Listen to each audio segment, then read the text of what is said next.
sobre alergias alimentarias, un tema de alta prevalencia más en la niñez, y donde contamos con expertos como para ver desde una mirada desde las herramientas diagnósticas actualizadas y también la terapéutica.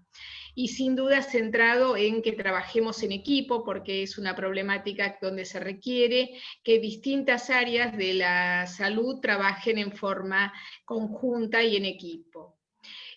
Para ello contamos con el grupo de trabajo que ahora los va a presentar la coordinadora del Hospital Italiano, y yo voy a presentar a Constanza, que es la coordinadora de esta actividad. La licenciada Constanza Echeverría es licenciada en nutrición de la UBA, es experta en soporte nutricional, es ex staff de la unidad de trasplante multiorgánico de la Fundación Favaloro, directora y staff de NP Nutrición Personalizada, nutricionista staff del Instituto de Patología y Cirugía, es docente de la Universidad Austral y de la carrera de especialización en nutrición de la UBA, y le agradecemos que nos acompañe en esta actividad. Y les queremos decir que en esta actividad pueden hacer preguntas a través del chat, tanto de los que están en Zoom como los que están en el canal de YouTube, y nosotros luego de las disertaciones se las vamos a transmitir a los expertos del día. Constanza, Gracias, muchas gracias Eva, buenas noches a todos. Gracias por la invitación a coordinar el evento, gracias Eva por la presentación, y gracias a la Sociedad Argentina de Nutrición por generar estos espacios que creo que son de mucha importancia en temas como este, que incluso nos encuentra cada vez más frecuentemente en consultorio, y poco se sabe o poco se profundiza en la cotidianidad, ¿no? Cuando se revisan temas científicos, así que feliz de poder coordinar esta jornada. Tenemos como disertantes al equipo, ellas trabajan conjuntamente en la Clínica de Alergias del Hospital Italiano de Buenos Aires, la doctora Natalia Petris, ella es médica pediatra, especialista en alergia e inmunología, es miembro del Comité Científico de Alergia Alimentaria de la Asociación Argentina de Alergia e Inmunología Clínica, y es staff, les contaba, de la Clínica de Alergia Alimentaria del Hospital Italiano.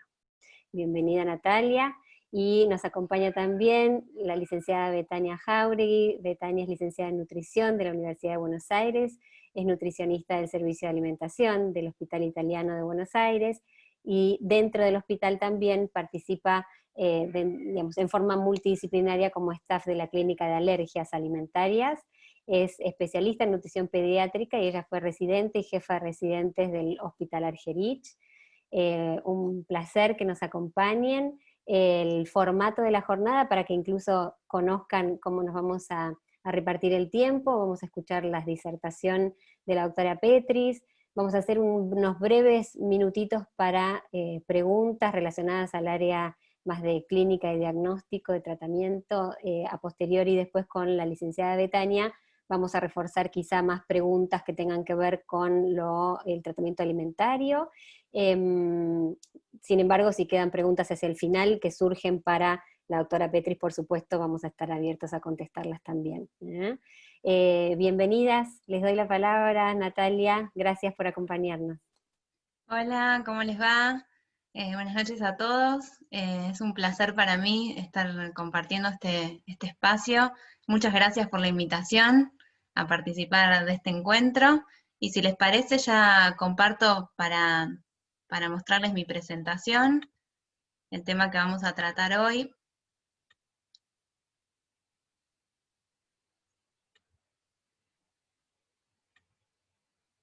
Ahí está. Muy bien. Bueno, me convocaron para hablar sobre la prevención y el tratamiento en la alergia alimentaria, sobre todo las nuevas tendencias. A ver qué tenemos de nuevo. Hay bastante de nuevo en la alergia alimentaria. Para empezar, quería recalcar que es una patología muy frecuente. Las alergias alimentarias afectan el 8% de los niños y el 5% de los adultos. En el último tiempo aumentó mucho su prevalencia. Y en este momento el único tratamiento que tenemos aprobado es la evitación del alergeno responsable y la administración de medicación de emergencia ante una exposición accidental. La verdad es que en este último año hubo muchísimas publicaciones y en los últimos años mucha investigación sobre la prevención de las alergias alimentarias y los nuevos abordajes terapéuticos. Pero primero, antes de ir al tema central, quisiera hacer como un repaso o refrescar un poco algunos conceptos claves o generalidades de la alergia alimentaria. Primero, recalcar que siempre que haya una alergia alimentaria va a haber una activación del sistema inmunológico. Es una reacción anormal provocada por la ingestión de un alimento que produce una reacción adversa, pero se va a dar por la activación del sistema inmunológico, tanto mediada por IgE o no mediada por IgE, pero se diferencia de las intolerancias, en que las intolerancias en general hay déficit enzimáticos, y se diferencia de las reacciones tóxicas, que es directamente cuando el alimento actúa como si fuera un fármaco, o sea, o por acumulación o porque esté en mal estado, por ejemplo, el síndrome de escombroide, cuando hay un pescado que no está fresco y acumula histamina y genera síntomas. Bueno, esas son reacciones tóxicas por alimentos, y en el primer momento en que tenemos a nuestro paciente en la consulta, lo primero que hacemos es tratar de identificar, bueno, ¿esto es una alergia? ¿Acá está activo el sistema inmunológico? ¿O es una intolerancia? ¿O es una reacción tóxica? O sea, primero tener este concepto bien claro. Y después, para empezar un poco a abordar el tema de la prevención y los nuevos abordajes terapéuticos, están enfocados más que nada en los grandes 8, que son los alimentos responsables de causar el 90% de las alergias alimentarias. Estos grandes 8 son la leche, el huevo, la soja, el trigo, el maní, los frutos secos, los pescados y los mariscos. Y sobre todo los tratamientos en los nuevos abordajes de tratamiento y la prevención están enfocados más que nada en la leche, el huevo y el maní. Van a ver que todos los estudios en general están enfocados en esos 3 alergenos que son los más prevalentes. Un poco para repasar la fisiopatología: el alimento es ingerido, llega al intestino, ahí se encuentra con el tejido linfóide asociado a las mucosas, y ahí nuestra célula presentadora de antígenos, que es la que va a iniciar la respuesta inmunológica y la va a dirigir, lo va a presentar a los linfocitos, que son naive, y va a decir, bueno, vamos a tolerar este alimento. Entonces los linfocitos T se van a hacer reguladores y van a liberar sustancias que van a generar un ambiente tolerogénico, es decir, sustancias como antiinflamatorias, como la interleuquina 10, que van a generar un ambiente no inflamatorio, o sea, antiinflamatorio, que va a poder tolerar esa proteína. O también la célula presentadora de antígeno puede presentar ese linfocito T naive, y ese linfocito T transformarse en un linfocito T CD4 que va a ayudar a un linfocito B a producir IgE específica contra ese alimento, que se va a pegar en la superficie del mastocito, y eso lo pueden ver por acá. Y en un nuevo encuentro con ese antígeno, este mastocito se va a degranular y va a producir los síntomas típicos de las alergias IgE mediadas, que son la urticaria, los vómitos inmediatos, inclusive reacciones severas.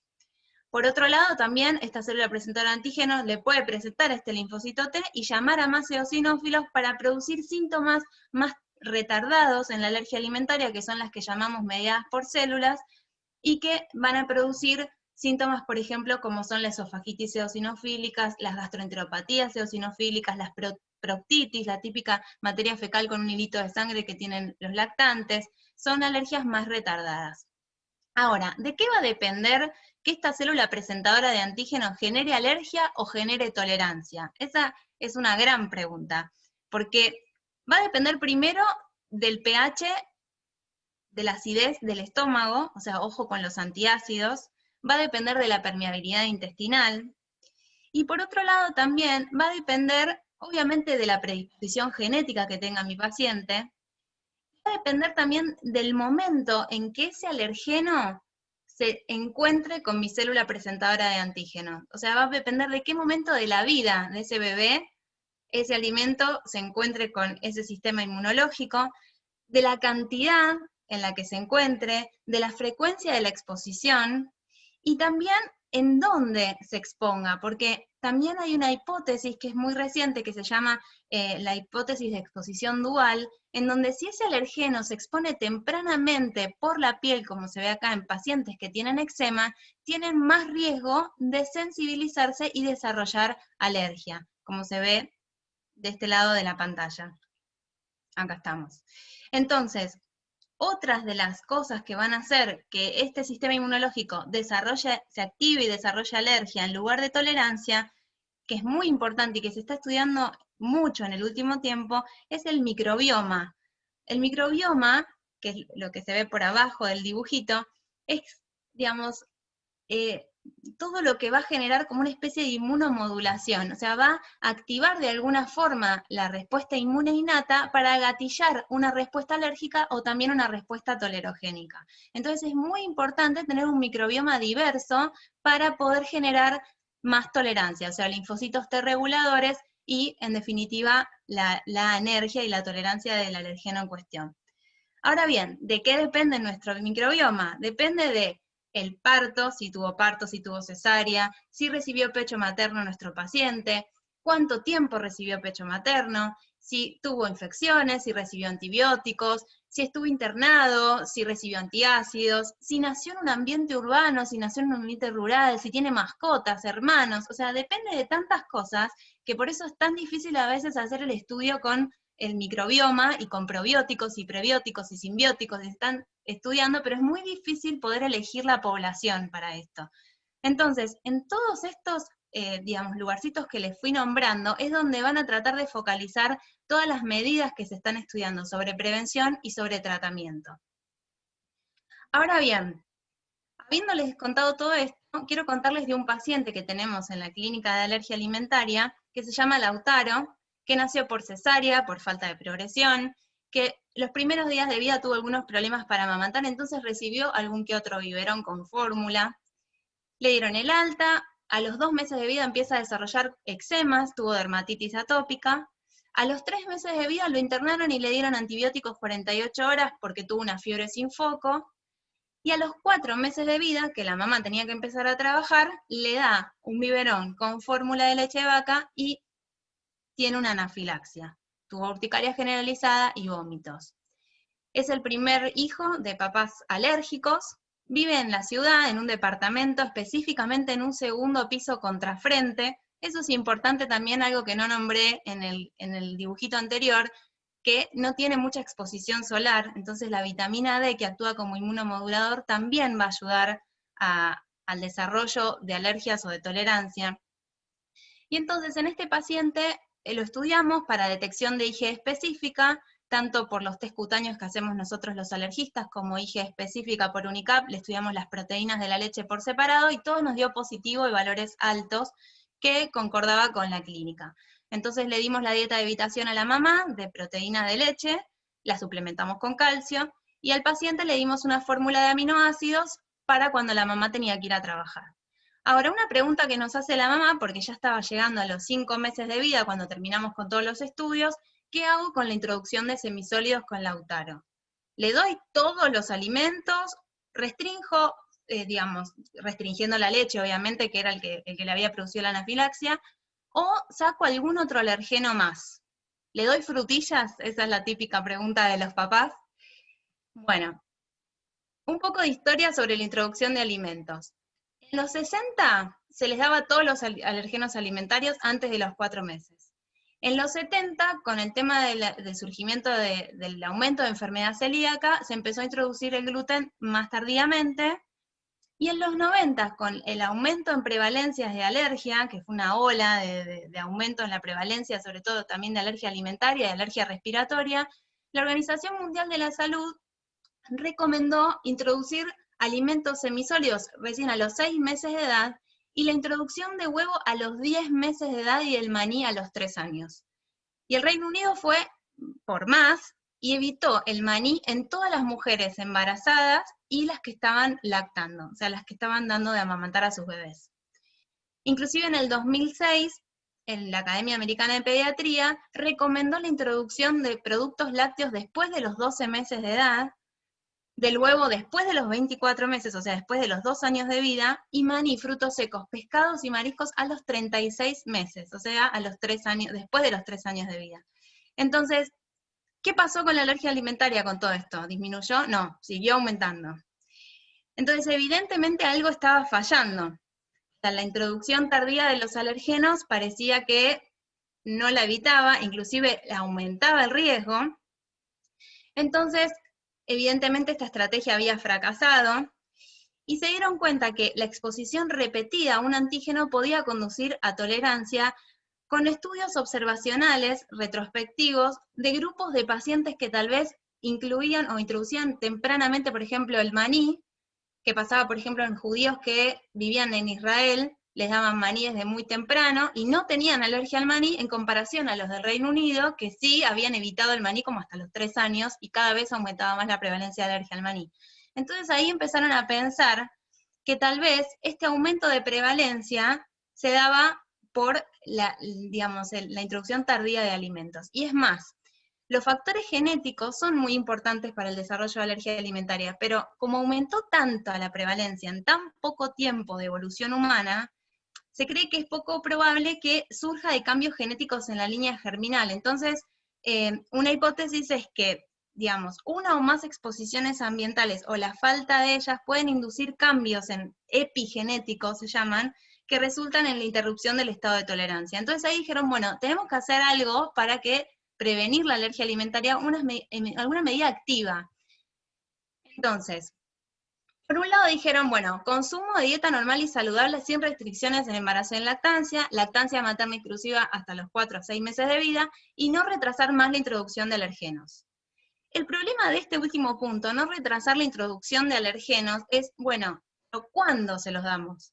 ¿A quiénes? ¿Es lo mismo un bebé sano que un bebé con dermatitis atópica severa, por ejemplo, o un bebé que hizo anafilaxia como nuestro paciente? ¿Cuánta cantidad y con qué frecuencia? O sea, ¿le doy pescado a probar a los 6 meses y después le doy a los 9 meses y listo? ¿O le tengo que dar todos los días o día por medio? ¿Y qué alergenos? ¿Es lo mismo el maní que el pescado, que el marisco, que el huevo? Bueno, tratando de explicar un poco responder estas preguntas, surge este estudio que fue bastante bisagra en la alergia alimentaria y en la prevención, que fue el LIP, que fue darle tempranamente, a los 4 meses de vida, a pacientes maní. O sea, lo que hicieron fue, randomizaron 640 pacientes que tenían eczema severo o alergia al huevo, los dividieron en 2 grupos y dijeron, bueno, a estos pacientes le vamos a dar maní, con una frecuencia de 3 veces por semana le daban cucharadas de manteca de maní, y a otro grupo de pacientes no le daban maní hasta los 5 años de vida. Y vieron que a los que les dieron maní desde los 4 meses, reducía la alergia alimentaria en un 86%, reducía la alergia al maní en un 86%. Entonces, a partir de este estudio empezaron a hacer otro montón de estudios, que se llamó el LIP-ON, el IT, el PETIT con huevo, el START, el IT con varios alergenos, bueno, un montón de estudios que hacían lo mismo. Eran prospectivos, dividían 2 grupos de pacientes, a un grupo le introducía tardíamente y a otro grupo tempranamente, desde los 4 meses, o el huevo, o el trigo, o la leche, y veían que los que introducían tempranamente tenían menos riesgo de alergias alimentarias. Es así, ahora están recomendando, esta es una guía muy actual, introducir en los pacientes que no tienen eczemas a partir de los 6 meses libremente el maní. A los que tienen eczemas leve o moderado, sí o sí introducir el maní en casa a partir de los 6 meses. Y los que tienen eczemas severos, que esto es el 1% nada más de los chicos, con previo estudio por alergología, tanto PRIC o IG específica, y según los valores que dé, se le hace un test de provocación en el hospital con maní o se les da en forma controlada en el consultorio. Pero sí o sí se les da, excepto los que tengan valores muy altos de IG específica contra maní, que eso sí pueden llegar a tener anafilaxia, en los que se prohíbe el maní. Esos ya serían alérgicos. Pero se intenta actuar en los que o están sensibilizados, o sea, tienen algún grado de IG específica, o en los que todavía no hicieron ningún tipo de IG específica, que son, digamos, la mayoría de los bebés, indican, digamos, fuertemente que se les dé el maní a partir de los 6 meses. Inclusive, aún van por más todavía, en este contexto de COVID, ellos tratan de promover que a través de consultas virtuales, y aún en pacientes con alto riesgo de alergia, les den maní en su casa, porque consideran que es mayor el riesgo no darles maní que dárselos, aunque tengan riesgo de hacer algún tipo de reacción, dárselos en su casa, con todas las pautas de alarma y con toda la medicación si es que la requieren, pero están promoviendo y digamos, tratando de hacer que la población cada vez introduzca más tempranamente el maní ellos. Ahora, ¿nosotros qué hacemos con esto? ¿Realmente nos sirven estos estudios? ¿Cuál es la prevalencia de alergia al maní que tenemos en Argentina? ¿Qué pasa con los otros alérgenos? ¿Hacemos lo mismo? Bueno, este estudio lo hicimos en la clínica alimentaria de nuestro hospital de alergia alimentaria. Lo hicimos del 2007 al 2017, es retrospectivo, y vimos de nuestros pacientes cuáles eran los alergenos que más desarrollaban alergia en nuestra población. Y lo que vimos, obviamente, en que los menores de 5 años lo que más hacían era leche y huevo, los del medio un poquito repartido, de esto dentro de los grandes 8, llamativamente no tuvimos alérgicos a la soja, y los pacientes que tenían entre 12 y 18 años, fíjense que el maní, que es el celestito, que está en el 23%, ahí lo marco, está entre los 3 primeros que da más alergia alimentaria en nuestra población. Puede ser no extrapolable a todo el país, por eso necesitamos más estudios y que todos puedan llegar a hacer esto en los lugares donde trabajan, pero la verdad es que para los argentinos, en una de esas, tal vez deberíamos empezar a pensar en introducir tempranamente también el maní. Cosa muy loca pensar hace unos 5 o 10 años atrás, para nosotros era algo impensado esto. Bueno, sigamos con Lautaro. Entonces, Lautaro, como decían las guías, no retrasamos la incorporación de semisólidos, y a los 6 meses hizo una anafilaxia por huevo cuando le dimos huevo. Obviamente los pacientes no leen las guías. Bien, incorporó trigo, soja, maní, frutos secos, pescados, y todo bien, los toleró hasta los 3 años, que venía tolerando bien el pescado, e hizo una anafilaxia por pescado. También, bueno, tuvo asma controlado, nunca tuvo internaciones por asma, una rinitis persistente por alergia a ácaros, y Lautaro empieza el jardín. Terrible momento para la familia y para nosotros los médicos tratantes, que Lautaro empiece el jardín. Comenzó el jardín el turno tarde, desde las 2 hasta las 5 de la tarde, los compañeros merendaban con leche y galletitas todos los días. Lautaro tenía reacciones urticarianas a pesar de llevar su vianda apta, y en un cumpleaños una mamá lleva una torta y Lautaro hace una anafilaxia en el jardín, dificultad para respirar, urticaria generalizada, angiodema en cara, y a partir de ese día a Lautaro no lo dejan asistir sin que su mamá esté en el patio con la adrenalina autoinyectable. Entonces viene la madre desesperada y nos dice, no podemos seguir solo con la dieta de evitación, el plan de emergencia, necesitamos algún tratamiento para Lautaro. Y nos pregunta, ¿qué es la inmunoterapia? La inmunoterapia es la administración de dosis crecientes de alergeno, que lo que trata de hacer es alcanzar un estado de desensibilización y eventualmente tolerancia. La desensibilización es un estado de hiporrespuesta, o sea, es como que se satura el sistema inmunológico por recibir todos los días esa dosis de alergeno, pero el día que no la recibió, otra vez vuelve la reactividad. Entonces, debe ser todo, o sea, un día que el padre se olvidó de administrar el alergeno, o tuvo vómitos, o no lo pudo ingerir, otra vez vuelve todo para atrás.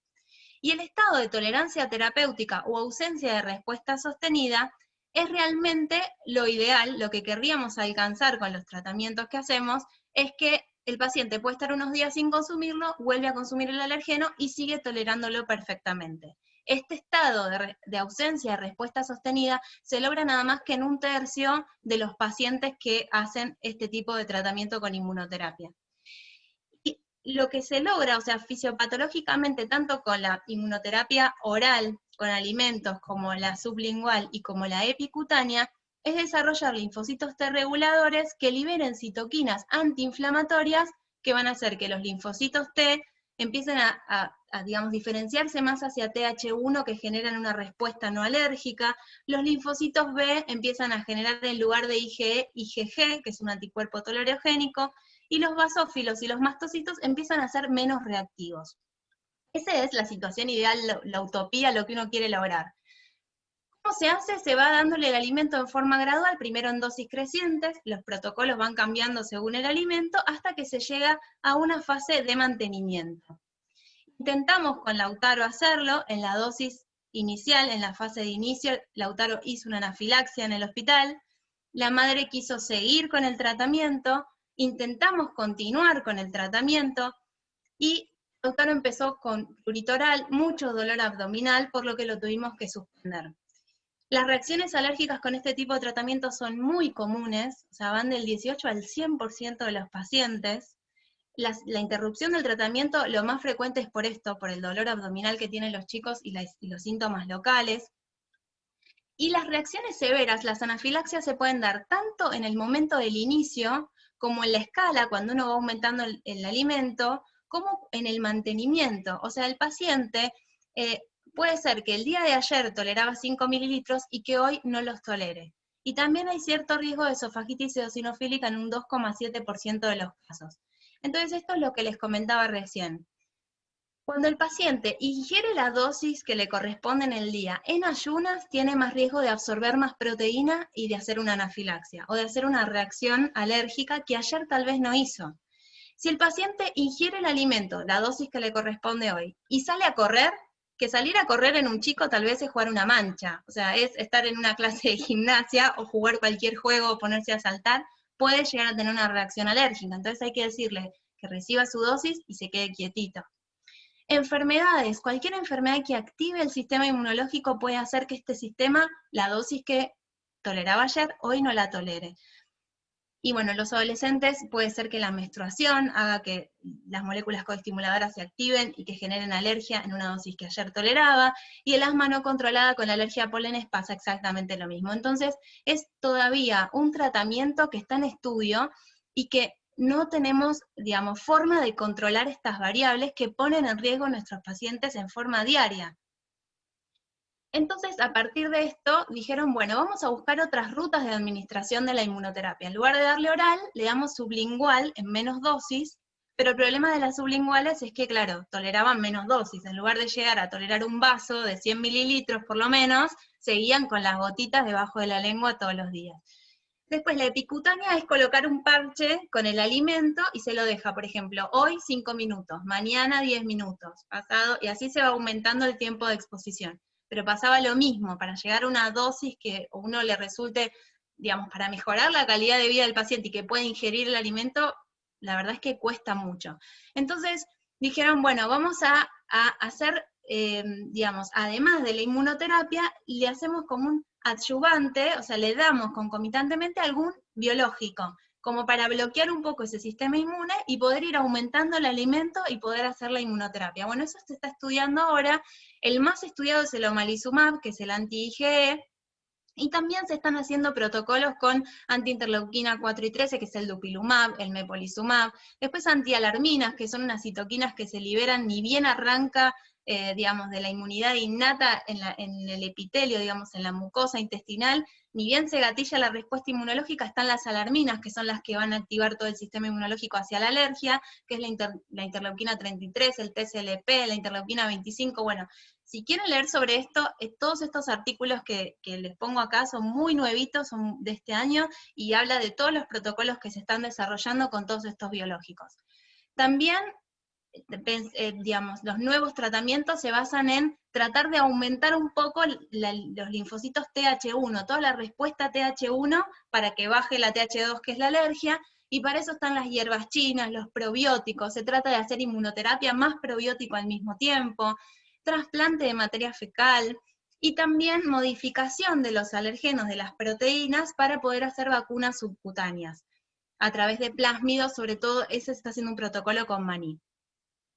Bueno, habiéndoles comentado todos estos tratamientos y todas estas medidas de prevención, la verdad es que tenemos que sentarnos delante del paciente y evaluar, según las características de nuestro paciente, cuál es la dieta de evitación que realmente requiere para no ponerse en riesgo, pero a la vez, si está en riesgo nutricional o no, cómo podemos hacer para ayudar a nuestro paciente para tener una dieta más variada, más diversa, y que pueda, digamos, comer según los gustos y la cultura y su familia, porque también cada familia cocina distinto, ustedes lo saben mucho más que yo, y ahora va a hablar mucho Beta de eso, Betania, y también cómo mejorar la calidad de vida de nuestro paciente. Entonces son todas variables que nos tenemos que sentar a pensar en cada paciente en particular, y que muchas veces los cuadros sinópticos o las guías no nos ayudan tanto para esto. Lo tenemos que evaluar con la familia y con el paciente y con el riesgo que tenga cada paciente y el tipo de alergia que tenga, que son muy distintos los tipos de alergia. Entonces, como conclusión, la introducción de alergenos en forma temprana es indiscutible. Ahora, ¿a quién, cómo, cuándo? Todavía lo estamos estamos por ver, pero hay que introducir los alergenos en forma temprana. El microbioma también. Todos los estudios hablan de la importancia de un microbioma diverso, o sea, evitar cesáreas innecesarias, el beneficio del parto normal, el uso racional de antibióticos, también de antiácidos. No se sabe mucho sobre probióticos, prebióticos, simbióticos, se está estudiando también. Con la inmunoterapia, algún grado de sensibilización podemos alcanzar, todavía no se sabe si es costo efectiva con respecto, digamos, a la evitación y tampoco cómo afecta la calidad de vida a largo plazo. Para eso se están ayudando por modificación de antígenos o ayudando a hacer inmunoterapia con los biológicos o con probióticos, pero es un poco lo que les decía hacia el final, que hay que evaluar qué paciente y según sus características se beneficia con cada medida que nosotros vamos a tomar. Muchísimas gracias por la atención. Ahora voy a dejar de compartir la pantalla para dar lugar a las preguntas. Perfecto. Muchas gracias, Natalia. Muchas gracias. Tengo algunas preguntas primero de las que fueron haciendo por este medio. En un momento nombraste al segundo piso contrafente y surgió la vitamina D. Una de las preguntas tiene que ver con eso, respecto de si la exposición solar es un factor que predispone o protege, ¿no? Pero consecuentemente con esto quiero unir dos preguntas porque muy interesante también pregunta Alejandra respecto de que si en confinamiento, en esta condición de aislamiento obligatorio por el COVID, vieron mayor porcentaje de prevalencia de alergias, sea por estar menos expuestos, sea por exceso de limpieza, sea por todos estos nuevos cuidados que estamos teniendo. Sí, en realidad todavía mucho no lo sabemos, o sea, estudios que se hayan hecho, sabemos que puede llegar a estar aumentando la alergia por todas estas modificaciones en el microbioma que estamos viviendo, y vaya a saber qué otras patologías también, ¿no? Esto nos cambia en todo, porque de hecho ya cambió mucho este último invierno, en que los que tenemos hijos chiquitos o los que atendemos pacientes pediátricos no se enfermaron. ¿Qué pasó con el sincicial este año, el adenovirus? ¿Qué pasó con todas las bronquiolitis? Entonces, todo eso modifica muchísimo el microbioma. Ya de hecho que los chicos no hayan ido a la escuela y hayan ido menos a la guardia y se hayan expuesto mucho menos, y estuvieron como 2 meses sin exposición casi solar y sin ir a plazas, por ejemplo, sobre todo los que vivimos en ciudad, eso debe haber modificado muchísimo el microbioma y su sistema inmunológico. Todavía no sabemos en qué medida y cómo, pero la verdad que es fascinante pensar en esto del COVID y cómo pudo habernos modificado todo esto. Ya veremos las consecuencias en una científica próxima, seguro, al año próximo seguramente. Otra de las preguntas tiene que ver con si cuando el bebé está tomando pecho, o sea, un bebé en lactancia materna exclusiva, y comienza con síntomas, si la recomendación es cambiar la dieta materna excluyendo los alergenos. Sí, nosotros cuando el bebé está exclusivamente amamantado y empieza con síntomas, hacemos la dieta a la mamá directamente. En general siempre sospechamos primero la alergia a la leche de vaca porque es el alergeno más común, y lo que hacemos es hacerle una dieta de 4 semanas a 6 semanas a la mamá, bien estricta, como después les va a contar Betania, y de acuerdo al tipo de alergia y los síntomas que haya tenido ese bebé, y los estudios específicos que le hagamos, después se provoca o no se provoca. Bien. Y la reintroducción en la alimentación complementaria a esos bebés que mostraron algún tipo de alergia está, pero bueno, me imagino Betania seguramente después lo va a contar, pero ¿está protocolizada por ustedes o se van liberando los alergenos en forma más aleatoria por la madre? Siempre depende del tipo de alergia que haya presentado el paciente. Si son pacientes que tienen alergia mediada por IgE, o sea, tienen riesgo de anafilaxia, en general esperamos a que la IgE baje por lo menos un 50% del valor que tiene en los test cutáneos, o que baje por lo menos clase 1, clase 2, clase 1 diría yo, y las provocaciones las hacemos internados en el hospital mediante un test de provocación controlada. Pacientes que son mediados por células, o sea, por ejemplo las proctitis con materia fecal, con algún hilito de sangre, eso sí, directamente los provocamos en forma ambulatoria. Para hacer diagnóstico, le liberamos directamente la dieta a la mamá, si está amamantado exclusivo, y si no, lo liberamos directamente al bebé para hacer diagnóstico. Y si es después, cuando ya queremos ver si adquirió tolerancia el paciente, tal vez vamos introduciendo ahí sí más en forma lenta, trazas, horneados, que son menos alergénicos que tal vez darle el lácteo crudo al bebé. Hacemos esas disquisiciones de acuerdo al tipo de alergia que tiene y al momento, si es diagnóstico o si es para ver si adquirió tolerancia. Bien, perfecto. Es un montón de preguntas tengo, pero sigo por acá y le voy a dar espacio a Eva para algunas preguntas seguro que hayan hecho en el canal de YouTube. Respecto de los nuevos tratamientos que enumeraste, ¿qué experiencia tienen ustedes desde el Centro de Alergia en cuanto a utilidad, digamos, cuánta utilidad hacen de la inmunoterapia, cuánto de probióticos indican y qué tipo de probióticos? Son varias de las preguntas que se fueron dando en este caso, digamos, de lo planteado teórico, cuánto de experiencia y qué es lo que hacen en el hospital. Nosotros siempre tratamos de buscar para todo lo que hacemos evidencia científica, porque respalda nuestro quehacer y respalda también al paciente. El tema es que a veces en estos pacientes particulares como Lautaro, que no son la mayoría de los pacientes, a ver, si lo presenté fue porque es el paciente, nos exige que tal vez busquemos otras medidas, porque no estaría alcanzando lo que realmente está aprobado para él. Entonces, en Lautaro sí usamos inmunoterapia oral, porque probamos como alternativa y la verdad es que no nos fue bien. En otro paciente muy parecido a Lautaro sí probamos inmunoterapia oral y nos fue bien. Ese no lo presenté porque, bueno, la verdad es que no quería alargar tanto la disertación, pero es muy difícil cuando uno indica un tratamiento que no hay tanta evidencia científica, darle respuesta a la familia después y saber uno como médico hacia dónde ir, porque nos pasaba que la mamá me decía, bueno, hoy toleró los 5 mililitros de leche, ¿se puede comer una media luna? Y yo no sabía qué decirle. Bueno, ¿hasta cuándo tiene que estar tomando? ¿Puede hoy suspender y ver qué pasa? Y no tengo evidencia científica. Y nos pasa lo mismo con todo el resto de las indicaciones off-label, por decirlo de alguna manera, o que hacemos en forma medio artesanal. Nosotros usamos, inclusive la gastroenteróloga que trabaja con nosotros, muchas veces Lactobacillus reuteri, o se usan algunos probióticos, pero la verdad es que es eso, cuándo, cómo, hasta cuándo, cuántos días, a veces es medio artesanal y ver la respuesta individual que tiene cada paciente, y vemos que a algunos pacientes les va bárbaro y otros como si hubiera como agua. Eso es todo lo máximo que hemos hecho. Bien, bien.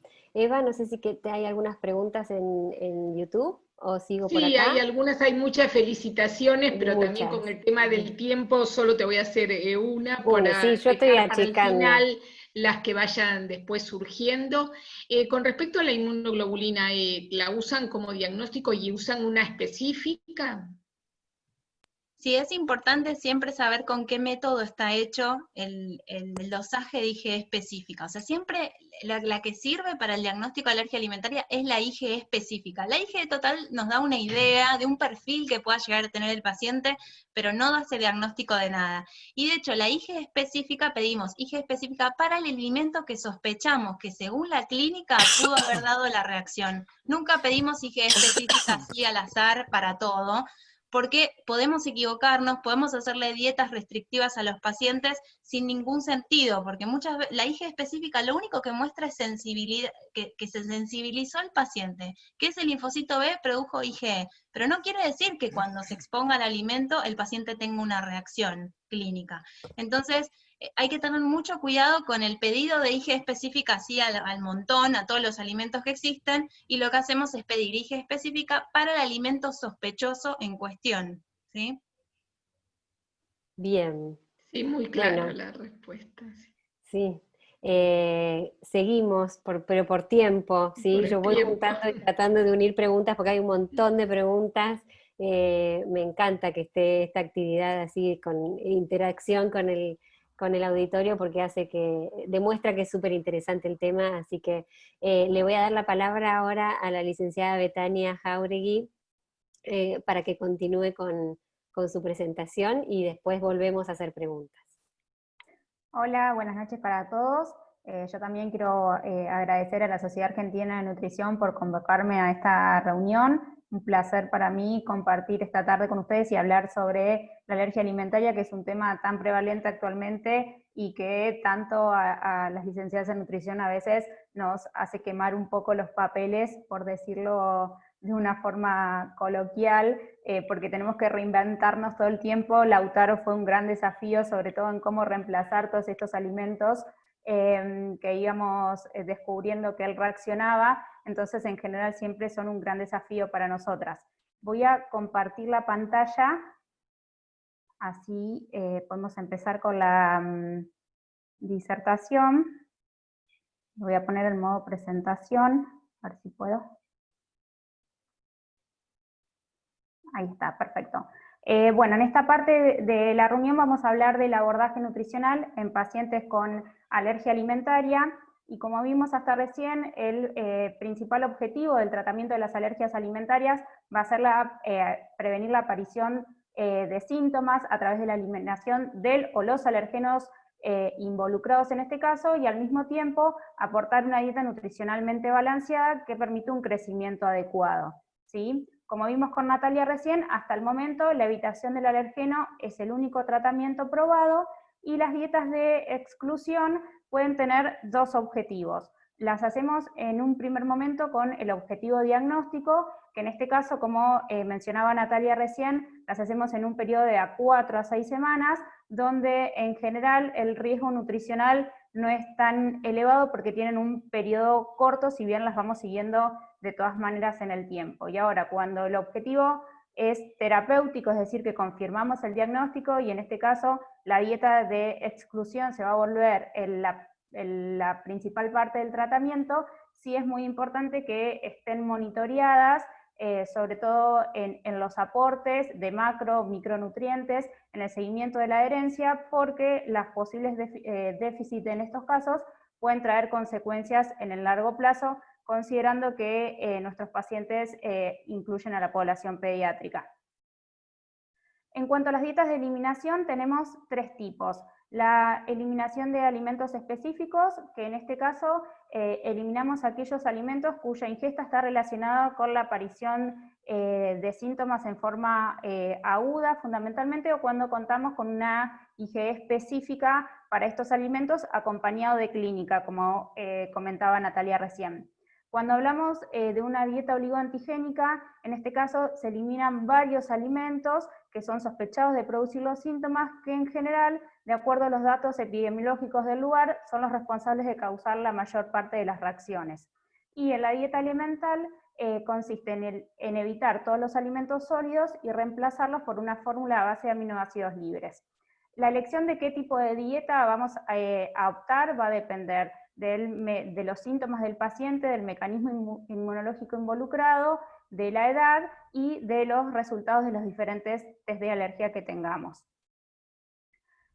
Al momento de cuando tenemos enfrente al paciente con una sospecha de alergia alimentaria, es fundamental tratar de identificar correctamente al alergeno responsable para evitar restricciones alimentarias innecesarias, ¿sí?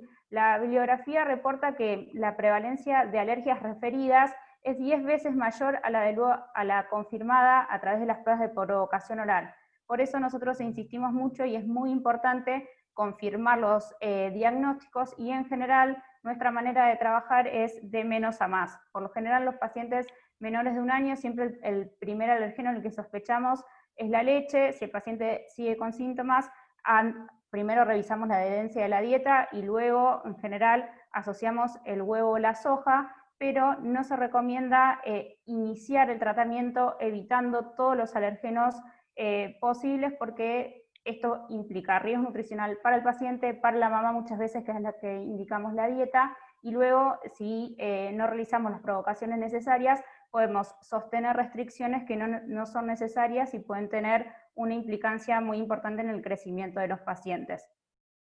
Para poder lograr esto va a ser muy importante realizar una historia nutricional bien minuciosa, tratando de enfocarnos lo más precisamente posible en encontrar el alimento sospechoso, cuál fue la cantidad de alimento ingerido que produjo la reacción, cuál fue el tiempo transcurrido desde la ingesta del alimento hasta la aparición de los síntomas, porque esto nos va a dar idea también del mecanismo inmunológico que está implicado, los síntomas y la edad de inicio de los síntomas, reacciones, si hubo reacciones similares previas, si hay necesidad de factores adicionales para que se produzca reacción, como por ejemplo la realización de ejercicio, y el tiempo transcurrido desde la última reacción.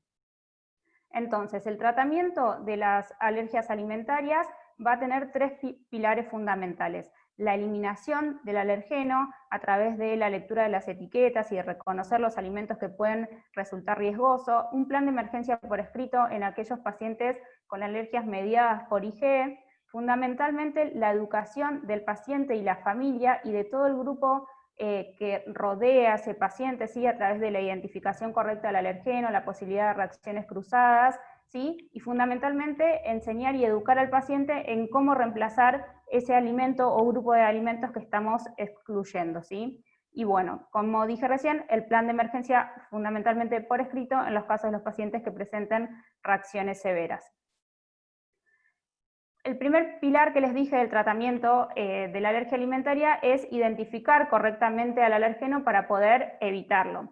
A partir del 2017, después de una larga lucha donde tuvieron mucho que ver las asociaciones de padres, se modificó el artículo 235 del capítulo 5 del Código Alimentario, que hace referencia al rotulado de alergenos y sustancias capaces de producir reacciones adversas en individuos susceptibles, y esta modificación del artículo indica que estas sustancias deben estar declaradas al final de la lista de ingredientes de todos los rótulos de los alimentos en forma clara y sencilla, ya sea cuando forman parte principal de los ingredientes o como parte de otros ingredientes, y a esto es lo que nos referimos como trazas muchas veces, ¿sí?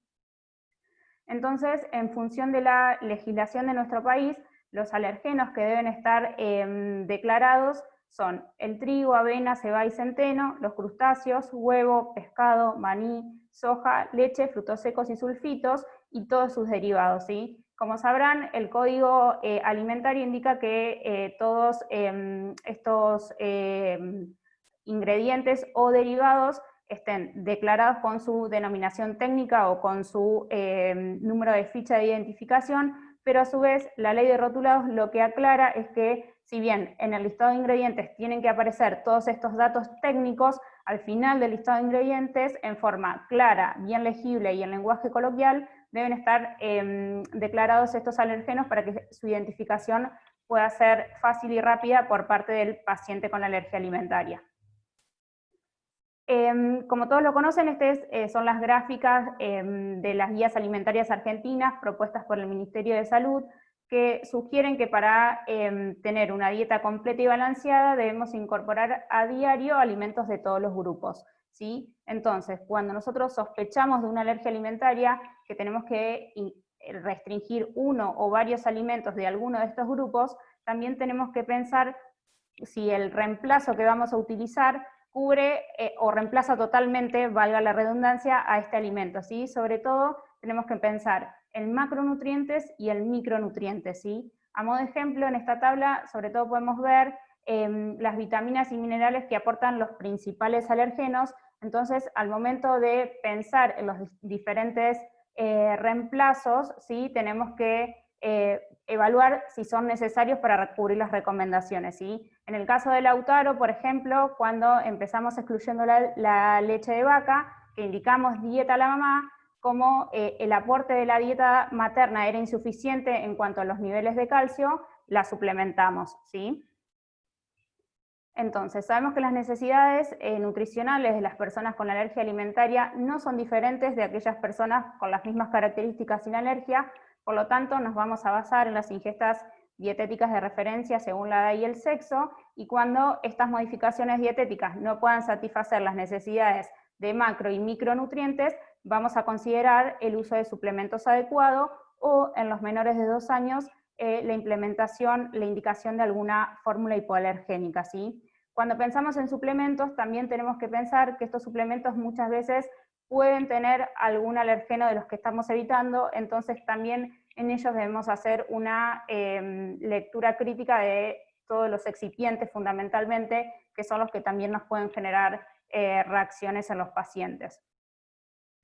Las fórmulas hipoalergénicas, por definición, son aquellas que son toleradas por el 90% de los pacientes con alergia alimentaria, y de acuerdo al grado de hidrólisis que presenten, se van a clasificar en fórmulas con proteínas extensamente hidrolizadas, que por lo general tienen péptidos con un peso menor a 1500 Daltons, o están hechas a base de aminoácidos libres, ¿sí? Para lograr esto, se modifica la estructura de la proteína a través de un mecanismo térmico o del proceso de hidrólisis, ¿sí? Y con esto se logra reducir la alergenicidad. Pero esta reducción de la alergenicidad también puede producir otros efectos que no son los que deseamos, como por ejemplo el mal sabor que tienen las fórmulas. Es algo muy importante que impacta mucho en la adherencia, porque muchos chicos las rechazan y no las aceptan, se producen cambios físico-químicos, son de alta osmolaridad, y todo esto se traduce en que las fórmulas sean de mayor costo. Sin embargo, también la legislación argentina indica que en los pacientes alérgicos las prepagas o las obras sociales deben cubrir el tratamiento y deben cubrir el 100% del costo de las fórmulas mientras dure el tratamiento, ¿sí? Acá en este cuadro podemos ver que para la mayoría de las presentaciones clínicas de los distintos tipos de alergias alimentarias, la primera opción es una fórmula a base de proteínas extensamente hidrolizadas, ¿sí? La fórmula a base de aminoácidos tiene indicaciones bastante precisas, y una de ellas es la anafilaxia. En el caso de Lautaro, él debutó con una anafilaxia, por eso nosotros le indicamos, cuando la mamá empezó a trabajar y necesitó una fórmula como complemento de la lactancia, indicamos una fórmula a base de aminoácidos libres. La otra indicación es el síndrome de enterocolitis inducido por las proteínas de la dieta, la esofagitis eosinofílica y el síndrome de Ainer. A esto se le va a sumar aquellos pacientes con falta de crecimiento, con o sin hipoproteinemia, anemia severa, y aquellos pacientes que persistan con síntomas aún recibiendo una fórmula con proteína extensamente hidrolizada. También tenemos otras opciones que incluyen la fórmula a base de proteína de soja, que si bien no se recomiendan en menores de 6 años, sí pueden ser una opción en los chicos más grandes, ya que tienen un sabor más aceptable. En cuanto a las fórmulas de otros mamíferos, o las leches provenientes de otros mamíferos, la leche de cabra y oveja son menos alergénicas que la de la leche de vaca, pero sin embargo el 95% de los pacientes con alergia a la proteína de leche de vaca reaccionan frente a la ingesta de este tipo de leche, y la leche de los camélidos o de burra no tienen una similitud o no son tan similares a la leche de vaca, pero no están recomendadas como su reemplazo. Y en cuanto a las bebidas vegetales, sí son muy útiles en cuanto al reemplazo de la leche en las preparaciones culinarias, pero no se recomiendan como reemplazo de una fórmula hipoalergénica por su escaso valor nutricional debido a su baja densidad calórica, y a su vez la mayoría de las veces, en general, estas bebidas se preparan en forma casera, por lo que no están suplementadas con micronutrientes. El efecto de la dieta o de las diferentes dietas de restricción y del impacto que tienen sobre el estado nutricional se ha estudiado ampliamente, y lo que se ha visto es que los pacientes con alergias alimentarias, si bien tienen parámetros de peso para la edad y talla para la edad dentro de los parámetros normales, al compararlos con los controles sanos, los Z-score tanto de peso como talla para la edad son significativamente menores. Y esto también está relacionado con la cantidad de alergenos que excluyen, o la cantidad de alimentos involucrados, ¿sí? Aquellos pacientes que excluyen más de 3 alimentos tienen puntajes de Z-score de peso para la edad, peso para la talla y talla para la edad significativamente menores de aquellos que excluyen 1 o 2 alimentos, y menores aún de los controles sanos. Y esto, lo llamativo es que se produce incluso con niveles de ingesta calórica y proteica bastante similares, ¿sí? Sin embargo, los pacientes crecen menos. Y hay distintas hipótesis que se han relacionado con el retraso de crecimiento en estos casos. Una de ellas son las dietas de evitación, que si no son supervisadas correctamente llevan a la ingesta inadecuada de nutrientes, y por otra parte están involucradas ciertas interleuquinas como la interleuquina 6 o el factor de necrosis tumoral, que juegan un papel bastante importante en la inflamación alérgica de los pacientes atópicos, y también el efecto de estas interleuquinas ya ha sido descrito, el impacto de estas interleuquinas en el crecimiento ha sido descrito en distintas patologías, y a esto se le suma la disminución del apetito que genera la propia inflamación. A esto también se le suma la ansiedad de los padres porque los chicos no tienen apetito, entonces esto lleva a acciones compensatorias que muchas veces transforman el momento de la comida en un momento tenso, que hace que los chicos generen muchas veces también aversiones a ciertos alimentos porque las asocian con la producción de reacciones severas. Entonces esto todo se vuelve un círculo vicioso que conlleva a una ingesta de nutrientes insuficientes que impacta sobre el crecimiento. También se describieron distintos factores de riesgo para el retraso del crecimiento en los pacientes con alergia alimentaria. Uno de ellos es el retraso en el diagnóstico, porque esto conlleva a un inicio de la dieta más tardía, el comienzo de la enfermedad a una edad temprana, las alergias a múltiples alimentos, la enfermedad activa con persistencia y la inflamación intestinal, la ingesta inadecuada debido a todos estos trastornos en la conducta alimentaria que vimos recién, y algo muy importante también que hace que persista la inflamación a nivel del intestino, que es la falta de la adherencia al tratamiento. También hay otros trabajos la otra cara de la moneda, podríamos decir, que nos muestran que esta situación se puede revertir también, ¿sí? Este trabajo evaluó el efecto del asesoramiento nutricional a lo largo del tratamiento en los pacientes con alergia alimentaria, y lo que se vio es que al inicio del tratamiento el porcentaje de inadecuación de peso para la talla en los chicos con alergia alimentaria era significativamente mayor que al de la población en general o de los controles sanos, ¿sí? Estos pacientes fueron seguidos a lo largo del tiempo con control nutricional en todas las consultas a lo largo del tiempo, y al final de un año de tratamiento, cuando estas dietas empezaron a ser asesoradas y seguidas, el porcentaje de inadecuación del peso para la talla en estos pacientes era similar al de la población general. También en cuanto al seguimiento, mucho tiempo se pensó que el único tratamiento posible en estos casos hasta la adquisición de la tolerancia era la evitación estricta de todos los alergenos. Pero hace un tiempo se empezó a ver que, sobre todo en los pacientes con alergia a la leche y el huevo, hasta el 75% de estos pacientes pueden tolerar los cocidos a altas temperaturas, y esto tiene que ver con la modificación de ciertos epitopes de las proteínas que se desnaturalizan por el calor. Y esto, por un lado, tiene un impacto muy grande en la calidad de vida de los pacientes porque amplía notablemente las opciones de alimentos que podemos incorporar a la dieta, y a su vez parecería acelerar la adquisición de la tolerancia de estos mismos productos crudos. Y esto también tiene impacto en el crecimiento. En este trabajo se comparó el crecimiento de dos grupos de pacientes, uno con alergias alimentarias y otro sin alergia, y lo que se vio es que los niños que evitaban todas las formas de leche eran significativamente más bajos y pesaban menos que los controles sanos, y a su vez estos niños que evitaban todas las formas de leche eran más bajos que los que consumían productos con leche horneada. Sin embargo, los pesos no varían tanto, pero sí estaba más afectada la talla. A la hora también de implementar las dietas de evitación o pensar en el tratamiento de la alergia alimentaria, tenemos que tener en cuenta el impacto psicosocial que genera todo este tratamiento, y Lautaro todo el tiempo nos dio lecciones sobre cómo replantearnos o qué opciones elegir en función de las situaciones que se le iban presentando, ¿sí?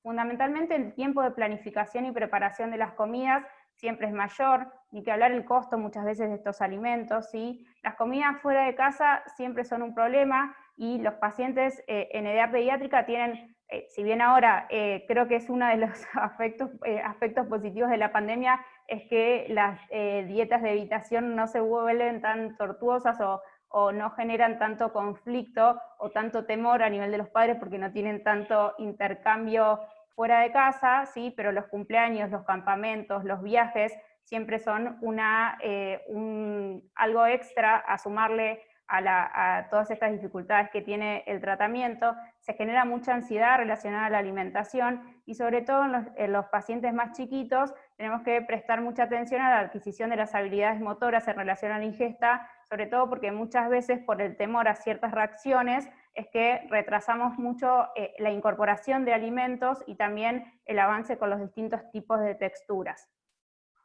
Hay muchos trabajos que hablan sobre el impacto de la alergia alimentaria y de las dietas de exclusión sobre la calidad de vida, y lo que observamos es a los papás muy preocupados por la nutrición de los chicos y por el riesgo de reacciones peligrosas, las limitaciones sociales que tienen nuestros pacientes, sobre todo aquellos que tienen múltiples alergias alimentarias, porque todas las actividades que realizan involucran potenciales riesgos, el colegio, la guardería, las vacaciones, un campamento. De hecho, la mamá de Lautaro tenía que ir todos los días a esperarlo en el patio del colegio por si en alguna interacción con algún compañero Lautaro tenía una reacción. Entonces esto genera miedo, ansiedad, y no se nota tanto en los adolescentes, lo que también nos preocupa un poco, porque por menor temor aumenta el riesgo porque muchas veces se descuidan y tienen transgresiones en cuanto a la dieta con la consiguiente reacción adversa. También hay muchos trabajos reportados de bullying en los pacientes con alergia alimentaria, es bastante frecuente, distintos tipos de bullying, sobre todo es importante analizar en dónde se produce, que en general es en todos los lugares donde los chicos tienen actividades sociales, y esto afecta notablemente la calidad de vida de estos pacientes. Entonces, podemos ver que todos estos aspectos que fuimos detallando hasta ahora tienen un impacto negativo en el crecimiento global del paciente, ¿sí? La demora diagnóstica hace que tardemos más en implementar la dieta, lo que hace persistir la pérdida de nutrientes. Si la dieta no está controlada y no es balanceada, presenta un aporte inadecuado, lo que altera el crecimiento. Muchas veces, si el seguimiento no es sostenido, por ahí prolongamos innecesariamente la evitación de ciertos alimentos. Si el seguimiento también o el paciente no se siente acompañado, sobre todo los adolescentes se descuidan, hay riesgo de reacciones severas, y todo esto se traduce en un deterioro de la calidad de vida del paciente. Ahora, ¿podemos hacer algo para disminuir este impacto? La respuesta es que sí, pero ¿cómo? En esto resulta fundamental, ¿sí?, la importancia del abordaje global del paciente y esta mirada multidisciplinaria. Si nosotros en el hospital tenemos la suerte de un mismo consultorio atender varias especialidades juntas en la misma consulta, y esto la verdad es que le da un plus muy importante al abordaje del paciente, porque permite darle más contención, más acompañamiento, nos ayuda a tener un diagnóstico temprano, a poder implementar la dieta de manera rápida, seguirla a lo largo del tiempo, chequear que esa dieta sea balanceada, ver que los reemplazos que estamos indicando sean adecuados, sobre todo en cada consulta rechequear la adherencia, educar permanentemente al paciente y no olvidarnos que estamos trabajando con niños, por lo que debemos ser los principales vigiladores de su crecimiento, ¿sí? En cuanto a la reintroducción de los alimentos, como les contaba Natalia recién, cuando nosotros necesitamos confirmar el diagnóstico, liberamos la dieta de forma rápida, ya sea tanto al paciente como a la mamá, ¿sí? Y cuando estamos tratando de chequear que el paciente adquirió tolerancia, en general lo hacemos en forma más escalonada. Empezamos probando con los productos horneados, como vimos recién, que en general por la desnaturalización de ciertos epitopes de algunas proteínas tienen menor alergenicidad, y después de a poco vamos subiendo la escalera a los productos más crudos, pero todo esto siempre siguiendo al paciente. Lo hacemos en forma ambulatoria en los pacientes que tienen alergias mediadas por células, y con el paciente internado y monitoreado por el equipo en aquellos pacientes que tienen alergias mediadas por IgE. Entonces, a modo de resumen, es muy importante el abordaje global y multidisciplinario de estos pacientes, donde resulta muy importante la sospecha diagnóstica por parte del pediatra y el seguimiento, y a partir de eso la derivación al especialista, al alergista, al gastroenterólogo, que van a terminar de ponerle el nombre y apellido a esa alergia, y el seguimiento por un profesional especializado en nutrición para supervisar que no haya deficiencia de nutrientes, evaluar la adherencia a la dieta y rechequear el crecimiento en forma regular, ¿sí? Para finalizar, el trabajo interdisciplinario aporta una mirada distinta de cada profesional para mejorar el diagnóstico, el tratamiento y el seguimiento del paciente, ya que estamos convencidos que trabajar en equipo divide el trabajo y multiplica los resultados. Muchas gracias. Bueno, muchísimas gracias, Betania, súper completo y súper claro. Lo que más se disfruta es esto de la experiencia profesional, el trabajo en equipo y el trabajo en campo, que contarlo desde la experiencia siempre es distinto y se valora muchísimo más. Me parece, quiero saludar que está la doctora Mónica Katz ya con nosotros acompañándonos, ahora le vamos a dar la palabra, pero me parece súper relevante justamente una de las aclaraciones, que si bien fue el comienzo de la charla de Natalia, me parece importante remarcar, porque hay gente que se fue sumando a lo largo de la conferencia y hay muchas preguntas todavía que hacen o que sugieren que se sigue confundiendo la intolerancia alimentaria con la alergia respecto de los síntomas, ¿no? Porque hablan de distensión, de gases, más hacia la intolerancia que hacia la alergia. Déjanos los conceptos claros en ese sentido, así nos llevamos eso de súper importancia. Natalia, por favor. Sí, digamos, todos se engloban en las reacciones adversas a los alimentos. Ahora, lo que las difiere principalmente es que las intolerancias en general son por un déficit enzimático. Por decirlo en forma rápida, no hay forma de metabolizar el alimento, entonces se acumula, y en el caso, por ejemplo, de la intolerancia a la lactosa, que es el que más se confunde con la alergia a la proteína a la leche, fermenta y genera los síntomas de distensión abdominal, de meteorismo, de digamos, catarsis explosiva, pero no va más allá de eso. O sea, el paciente no puede no tiene riesgo de anafilaxia, no tiene riesgo de síntomas sistémicos, y el paciente tolera perfectamente una leche deslactosada o reducida en lactosa, que tiene la misma cantidad de proteínas que una leche común. El paciente que es alérgico tiene el sistema inmunológico activo, o sea, desarrolla un linfocito B que genera IgE contra ese alimento y que es sistémico y puede darle síntomas en cualquier lugar de la economía, o sea, puede ser cutáneos, respiratorios, gastrointestinales, anafilaxia, y también puede sensibilizarse a partir de los linfocitos T, generando una inflamación crónica, y lo que en general el sistema inmunológico se activa por las proteínas del alimento, no por la lactosa, que es un azúcar. O sea, en este caso, el paciente alérgico a la proteína de la leche no tolera una leche deslactosada, sí tolera una leche extensamente hidrolizada o a lo sumo los aminoácidos en los pacientes más graves. Entonces es algo muy importante porque el alérgico sí tiene riesgo de vida y no puede consumir proteínas de leche, y el intolerante sí, pero si le sacamos la lactosa va fantástico. Eso es muy, muy importante. Lo mismo que la dieta sin FODMAP, también sería como un tipo de intolerancia, por decirlo de alguna manera.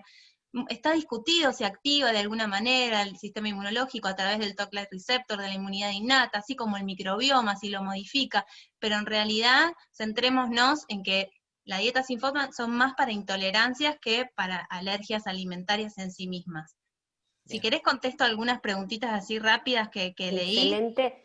Quiero traerte de las preguntitas, ahora te doy espacio, dale, pero no me quiero dejar de responder cuánta evidencia, justamente respecto a esto de intolerancias, alergias, cuánta fortaleza científica, por decirlo, tienen los test de múltiples intolerancias, entiendo yo, no son test ninguna. de alergias. El ALCAT no tiene evidencia científica para usarlo, el ALCAT no hay evidencia científica, así que no lo usamos.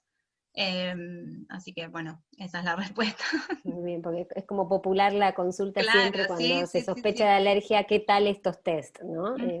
Dejarlo en claro, creo que no hay vale mucho ninguna la guía a nivel internacional lo recomienda, ninguna ni las europeas ni las americanas. Bien. Genial. Sí, te doy espacio, Natalia, de responder algunas cositas y le voy a ir seleccionando a Betania algunas preguntas de alimentación. Sí, de la introducción temprana de alimentos, a los bebés que ya son alérgicos a algún alimento, los padres pierden miedo cuando nosotros les damos la seguridad y la confianza, y depende de la relación entre el equipo tratante y los padres, de asegurarles que en la medida de que le den una dieta rica, balanceada y con todos los alergenos que deben incorporar, ese bebé va a tener más probabilidades de desarrollar tolerancia. Nosotros se los explicamos así, que el sistema inmunológico necesita presentarle el alimento para poder tolerarlo. Entonces, que no les evitemos alergenos por las dudas o por miedo, porque lo único que hacemos es restringir la dieta y ponerle un riesgo nutricional a nuestro paciente. Bien, excelente. Betania, que ahora es muy de uso regular, cada vez más popular, se están haciendo las bebidas vegetales, llamadas leches vegetales mal llamadas, quizá. ¿A partir de qué edad las recomiendan? ¿En quiénes? Digamos, ¿qué uso, qué experiencia tienen ustedes con las bebidas vegetales? En general, lo que recomiendan las guías es que todo paciente menor de 2 años que no reciba lactancia materna debe recibir alguna fórmula hipoalergénica modificada, extensamente hidrolizada o a base de aminoácidos, de acuerdo al caso, para cubrir las necesidades de calcio fundamentalmente, y en algunos casos, si tenemos restricciones mayores, de proteínas también, ¿sí? Las bebidas vegetales en general son muy útiles, nos resuelven mucho la parte culinaria, ¿sí? Son un buen reemplazo de la leche para pensar en las recetas, y en general muchas veces se los recomendamos a las mamás que hacen la dieta de exclusión, sobre todo en los pacientes con proctocolitis que reciben lactancia materna exclusiva, que las mamás les indicamos la dieta, como también para tener un poco más de variedad culinaria, pero yo siempre hago hincapié en que tenemos que elegir aquellas que estén suplementadas en micronutrientes, porque si no, si bien nos dan la posibilidad de tener más variedad en la dieta, no cubrimos la recomendación de proteínas fundamentalmente, de calcio en segundo lugar, que es el segundo nutriente como un poco más crítico en este caso, y eso requiere alguna suplementación.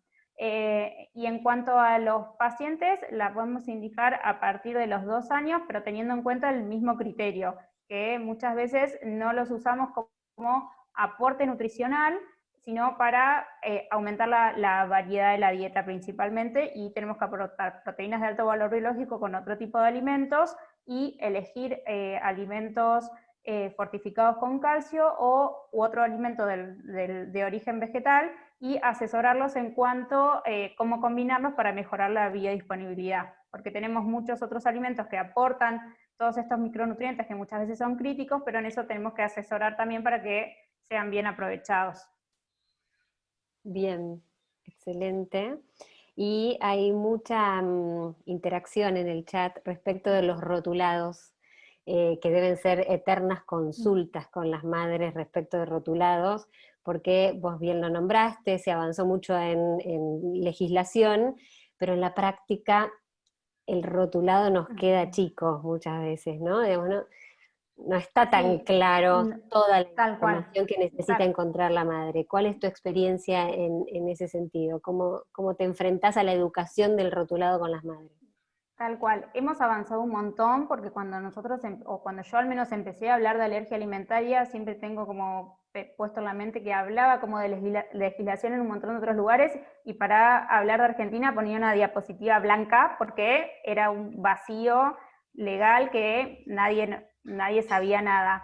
Si bien ya con la ley avanzamos un montón, todavía nos falta un camino bastante largo, porque hay muchas empresas que rotulan bien y hay otras que no.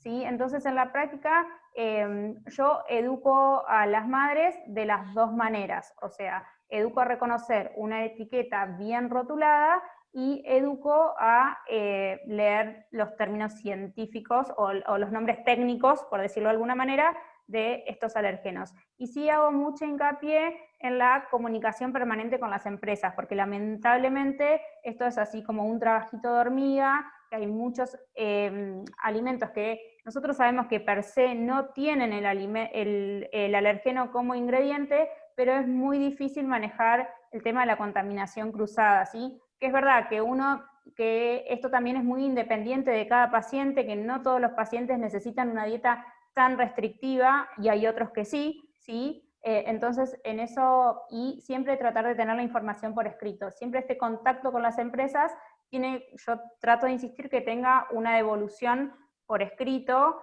porque a las palabras se las lleva el viento, entonces, y siempre hay que hacer como algunas preguntas así como específicas para darnos cuenta si el que nos está respondiendo del otro lado está entendiendo lo que le estamos preguntando, o hay cosas que, no, si no usamos leche, pero cómo limpiar, qué máquina usan, qué otros ingredientes manejan en la planta. Entonces, es así como, y es algo que a trabajar consulta, y sin decir que la ley nos ayudó a avanzar en un montón de cosas, nos hizo retroceder en un montón de alimentos que sabemos que no tienen el alergeno, pero que por las dudas declaran que lo pueden contener. Si bien la ley dice que todos estos, todas estas declaraciones deben estar basadas en que se aplicaron las buenas prácticas de manufactura y aún así no pueden asegurar la contaminación, y esto es a modo de declaración jurada, todavía ahí tenemos un gris que en el cotidiano se vuelve a veces un poquito tortuoso. Sí, complicado para las madres, que tanto miedo, ¿no? Al haber visto las reacciones a sus niños. Eva, te dejo un espacio, perdón, que estamos con el tiempo todo. Si en YouTube hay preguntas seguramente. No te escuchamos. Estás muteada. Ahí está. Ahí le reinicié el audio. Primero, felicitaciones a las dos disertantes, muy claro realmente ha sido la exposición y muy, muy didáctica, ¿no? Y se ve que trabajan en equipo también, así que hay muchas felicitaciones en los dos chats. Una de las preguntas para Betania era, ¿qué tiempo de exclusión del alimento con alergia realizás, y si es igual para todos, o sea, si es el mismo tiempo para cualquiera?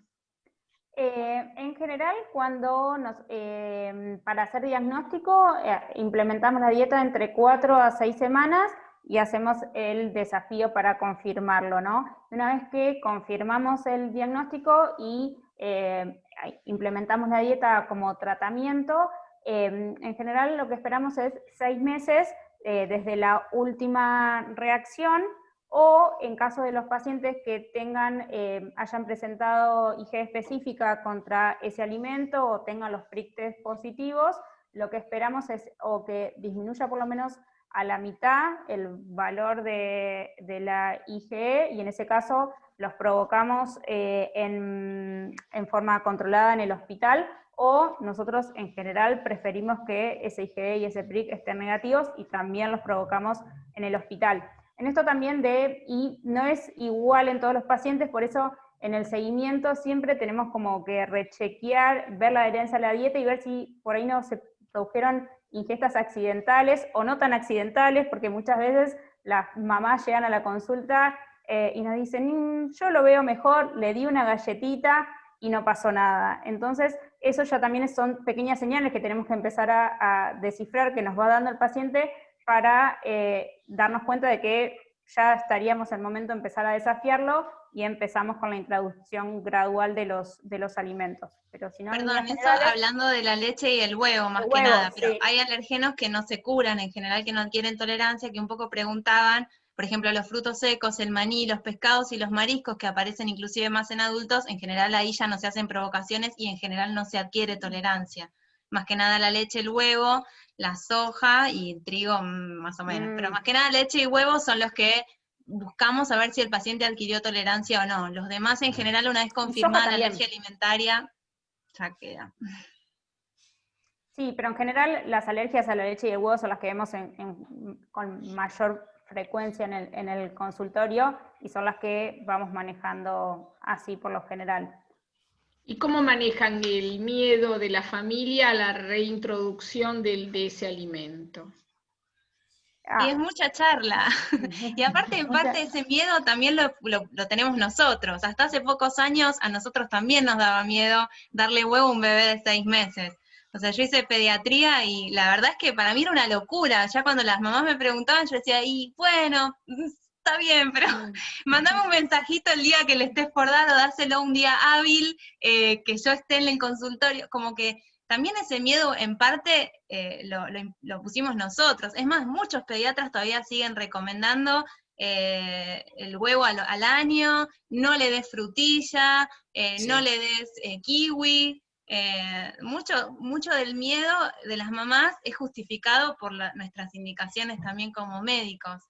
Y después con las alergias ya, con el diagnóstico ya instaurado, perdón, a veces nos pasa como al revés, que aquellos pacientes que realmente corren riesgo de hacer reacciones severas, son como mucho más relajados en un montón de cosas que nosotros nos miramos así en la consulta como diciendo, ay, por favor no, y reforzamos un montón que en ese caso sí, la dieta tiene que ser súper estricta, y en otros casos donde en general las alergias mediadas por célula tienen un umbral de sensibilidad mucho más bajo, y como la sangre muchas veces asusta mucho más, en esos pacientes es a donde por ahí tenemos que empujarlos un poco más, y darle como confianza y acompañarlos para que se animen a introducir el resto de los alimentos.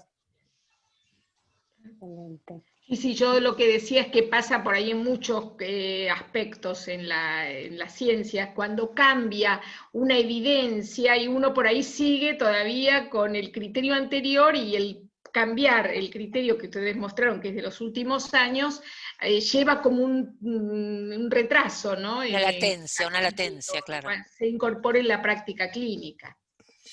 Sí, tal cual. Es que también hoy en día el desafío al que nos enfrentamos también todos los profesionales o todo el equipo de salud en general, que tenemos pacientes mucho más informados que antes, que ya llegan a la consulta habiendo googleado o buscado todo un montón de cosas, y todas estas cosas que nosotros también aprendimos antes, ellos también lo ven. Entonces por eso nosotros hacemos mucho hincapié en basarnos en la evidencia, en contarles cómo trabajamos nosotros a los pacientes, en contarles las guías y hacer todo en forma protocolizada para también darle seguridad a las familias de que no es algo que se nos ocurre a nosotros o que nos parece tipo ensayo, prueba y error, y es algo que es nuestro criterio. No sé, Constanza, si querés cerrar, así después le damos a Mónica el cierre de la actividad. Excelente, nada más que agradecerles, nos quedó chico el espacio, nos quedamos con ganas, porque también surgieron un montón de preguntas, y eso hace esto, ¿no? Digamos, el haber escuchado quizá algo que nos saca de la estructura, de lo que venimos adquiriendo, lo que tenemos como sesgado, el conocimiento, y esto se va avanzando un montón y se va conociendo cada vez más. Escucharlo de ustedes que trabajan en equipo, que lo hacen en multidisciplina y que lo cuentan desde su experiencia, para quienes no tenemos la práctica diaria es muy enriquecedor, así que les agradezco el habernos acompañado y habernos deleitado con esta jornada. Por mi parte, nada más, queda grabado, pero le quiero dar la palabra a la doctora Mónica Katz, que ya nos acompaña y nos va a cerrar la jornada de hoy. Bueno, en principio un gusto, lamento no haber podido estar al inicio, pero sé que estuvo fantástico, los comentarios que voy recibiendo son excelentes, así que en principio muchísimas gracias, Constanza, por la coordinación, y por supuesto a Natalia y a Betania, porque la verdad que fue muy interesante. Una parte me la perdí, pero claramente lo que pude ver es el core, el eje de la propuesta, una propuesta con evidencia y con experiencia, y realmente es muy interesante porque hay todavía, lo hacía referencia Eva, esta latencia que tenemos los profesionales de la salud cuando un conocimiento científico está muy arraigado y nos cuesta cambiar el paradigma, ¿no? en el abordaje de una patología.